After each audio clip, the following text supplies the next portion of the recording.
selamat sore ya. Kita kedatangan motor Beat Carbo yang sering terkendala akinya selalu habis ya atau pecah ya. Ini kita akan melaksanakan pengecekan dulu pengisiannya, jalur pengisiannya bagus atau overlapping atau gimana ya. Kita akan cek dulu. Nah, ini si motornya kita akan lakukan pengetesan dulu dari jalur-jalurnya ya. Ini tekanannya berapa, sampai ini si akinya selalu pecah ya, selalu habis. Ini akinya masih baru nih. Nah, di sini tekanannya itu 12,9 tanpa dari jalur kiprok ya. Kita akan sambungin dulu melalui sikring-sikring ini ke jalur akinya ya.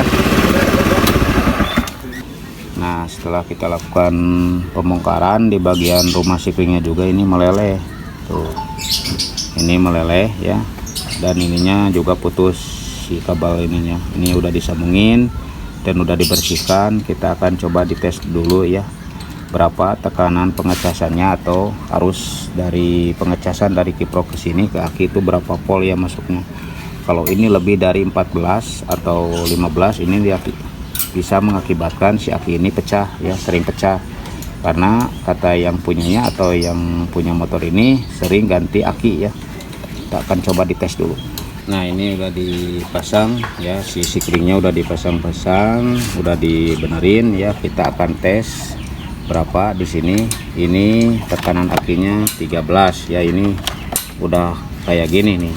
Ini baru dimasukin ini aja udah 13 ya. Kita coba dinyalain.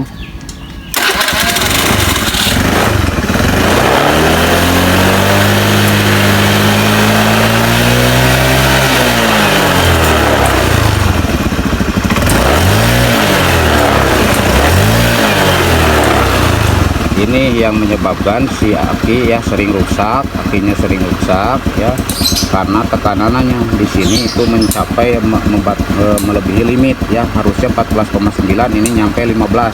Nih kita tes lagi. 14,7 sampai 16 tuh. Ada yang sampai 16 ya. Ini yang menyebabkan si tekanan akinya ini enggak normal ya.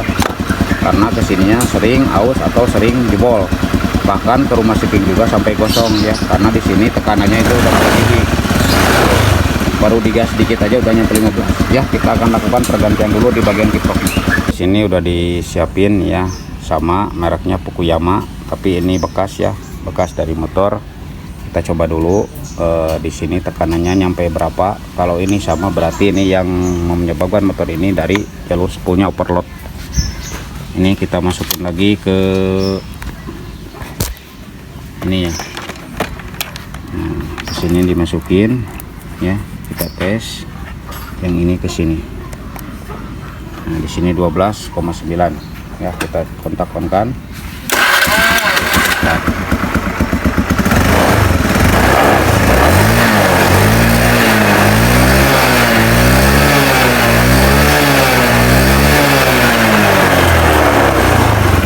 sini setelah kita lakukan pergantian kiprok, di sini kisaran pengecasannya itu 13,3 ya. Pas kita angkat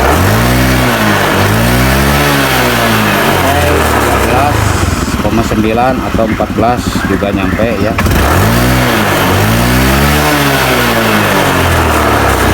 Kalau seperti ini dijamin ini akinya akan awet ya. Rumah sikring gak akan meleleh ini, karena di permasalahan motor ini itu adalah di bagian kiproknya yang error ya, yang jebol. Kita akan lakukan pergantian dulu kiprok. Nah, ini udah disiapin ya di bagian kiproknya yang baru. Kita buka dulu ya. Ini sama juga mereknya Fukuyama ya. Kita coba dites berapa ini keluar pengecasannya ya. Kayak tadi lagi enggak, tapi nggak mungkin karena yang tadi kita udah diuji coba pakai kiprok yang bekas ya, yang bekas motor orang. Kita dimasukin ke sini pengecasannya normal ya. Kita coba dulu. Ini kita diangkat ya.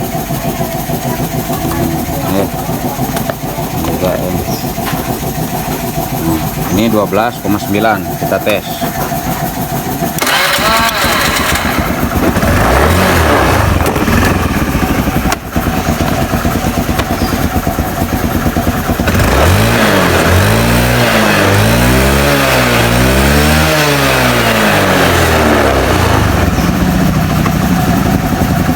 Setelah kita lakukan pergantian kiproknya, ini pengecasannya atau ngecas akinya itu kisaran 13,2 untuk langsam ya, tapi pas 3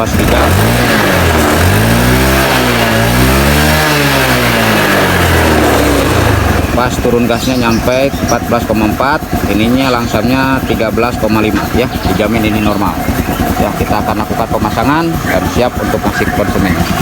Nah, barangkali yang punya motor sering akinya jebol atau rumah sikrinya sering meleleh di awal-awal ya, kita coba dulu tes pengecasan akinya keluarnya berapa. Jangan sampai melebihi limit ya, batasnya itu 14,9. Kalau lebih dari 14,9 itu tandanya kiproknya jebol atau udah error ya.